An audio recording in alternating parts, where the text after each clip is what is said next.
हाय दोस्तों, आपका स्वागत है टीच वेल्डिंग बिहार में। आज हम इंजीनियरिंग मैकेनिक्स का लेक्चर नंबर 1 देखेंगे। पिछले वीडियोस में मैंने लेक्चर नंबर 0 में, जो कि इंट्रोडक्शन था खाली यूनिट्स का, उसमें हमने यूनिट्स का इंट्रोडक्शन देखा। आज हम unit first basics of mechanics and force system start कर रहे हैं। इसमें हमने मैकेनिक्स का डेफिनेशन और इंजीनियरिंग मैकेनिक्स क्या होता है, अप्लाइड मैकेनिक्स क्या होता है, ये बताया। उसके बाद आगे इसी में हम देखेंगे कि इंजीनियर्स जो होते हैं उनको मैकेनिक्स के कौन कौन पॉइंट पता रहना चाहिए, इंपॉर्टेंट पॉइंट जो होते हैं पता रहना चाहिए। चलिए हम अपना वीडियो स्टार्ट करते हैं।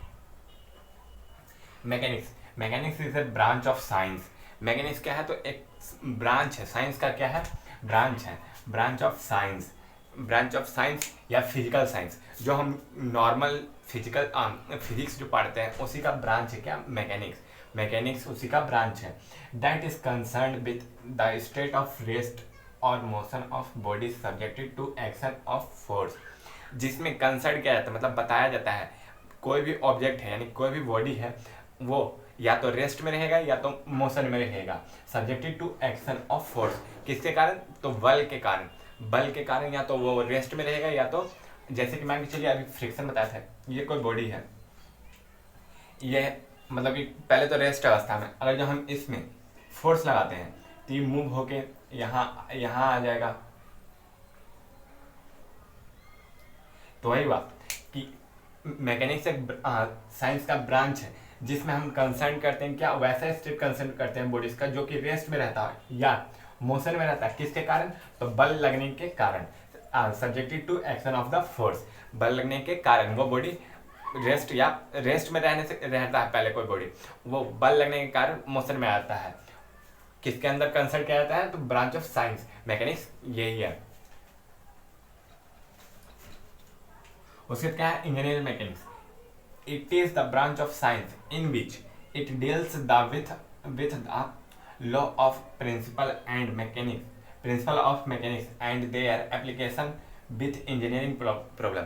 ये भी क्या है? तो ब्रांच ऑफ साइंस है ये भी। इन विच डील्स विथ लॉ यानी कि नियम कानून जो होता है, प्रिंसिपल वही उसका सिद्धांत क्या है? ऑफ मैकेनिक्स का सिद्धांत कौन कौन से? वो and their application with engineering problems, और उसके एप्लीकेशन के साथ हम इंजीनियरिंग प्रॉब्लम्स को कैसे डील करते हैं। जैसे कि मान के चलिए मैकेनिक्स का कोई एप्लीकेशन है, उस पर कोई इंजीनियरिंग प्रॉब्लम बन रहा है, उसको अप्लाई करते हुए हम कैसे इंजीनियरिंग प्रॉब्लम को सॉल्व कर सकते हैं। जैसे कि अभी मैंने बताया था फोर्स, ये सभी पढ़ना है, तो फोर्स में अलग अलग प्रकार के न्यूमेरिकल आते हैं, उसका एप्लीकेशन आता है। जैसे किसी भी स्ट्रक्चर में फोर्स लग रहा है तो कितना मैग्नीट्यूड का फोर्स लग रहा है, किस डायरेक्शन में लग रहा है, किस तरीके से लग रहा है, कितना वो हमारे स्ट्रक्चर को हार्म करेगा, वो सब कुछ एप्लीकेशन ऑफ मैकेनिक्स में आ जाता है, मतलब प्रॉब्लम ऑफ मैकेनिक्स हो जाता है। और फिर मैकेनिक्स का अप्लाई करते हुए मैकेनिक्स को हम कैसे उस प्रॉब्लम को सॉल्व कर सकते हैं, तो वही है इंजीनियरिंग मैकेनिक्स। मतलब इंजीनियरिंग प्रॉब्लम को जो सॉल्व करने में हमारा मैकेनिक्स मददगार होता है, उसी को इंजीनियरिंग मैकेनिक्स कहते हैं। उसका क्या है? Applied mechanics. It is the branch of physical science. देखिए मैकेनिक्स क्या है? तो साइंस और फिजिकल साइंस दोनों का ब्रांच है, लेकिन इंजीनियरिंग मैकेनिक्स खाली साइंस का, अप्लाइड साइंस खाली फिजिकल साइंस का। And the practical application of mechanics. Practical application यानी कि उसमें करके बताया जाता है कि अप्लाइड मैकेनिक्स में करके बताया जाता है कि कैसा है कैसा नहीं है मैकेनिक्स में। अब आगे, तब तक आप इसको नोट कीजिए, हम आगे बढ़ते हैं। उसमें देखेंगे हम लोग कि कौन कौन से पॉइंट को इंजीनियर्स को अपने माइंड में रखना चाहिए, कब? जब वो मैकेनिक्स पढ़ रहा है या मैकेनिक्स से रिलेटेड कोई भी चीज़ कर रहा है। नोट कीजिए आप लोग। अभी थोड़ी देर पहले जैसे कि इस लेक्चर का मैंने मैकेनिक्स का डेफिनेशन, इंजीनियरिंग मैकेनिक्स और सिंपल मैकेनिक्स का डेफिनेशन बताया था। उसमें मैंने बताया था कि इंपॉर्टेंट नॉलेज ऑफ मैकेनिक्स जो इंजीनियरिंग स्टूडेंट होते हैं उनको जानना जरूरी होता है। कुछ ऐसे बात होते हैं, वही अभी लिखा है। चलिए स्टार्ट करते हैं। क्या? The knowledge of mechanics is very important to for the engineering student. जो भी इंजीनियरिंग स्टूडेंट यानी चाहे वो पॉलिटेक्निक लेवल के, चाहे बीटेक या किसी और लेवल के हैं, उनको मैकेनिक्स का जो होता है, मैकेनिक्स जो होता है उनका जानकारी होना बहुत ज़रूरी होता है। वही है, the mechanics is very important, मतलब बहुत ज़्यादा जरूरी होता है for the engineering student. He is study in different stream like civil engineering, mechanical engineering, automobile engineering. Civil engineering, mechanical engineering और ऑटोमोबाइल इंजीनियरिंग ये आपके ब्रांच होते हैं जो कि जिसमें अलग अलग प्रकार के सब्जेक्ट पढ़ाए जाते हैं। इसमें मैकेनिक्स एक बहुत ज़्यादा महत्वपूर्ण भूमिका निभाता है। ये बेसिक सब्जेक्ट होता है। The detail study of his that detail study of this subject helps the engineer in the flowing situation.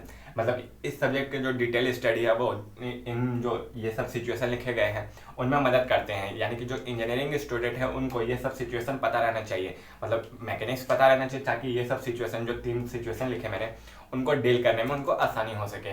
पहला सिचुएशन क्या है, तो to plan design and construction various types of structure machines, इस यहाँ पे comma होगा, structures machine spare part of machine etc।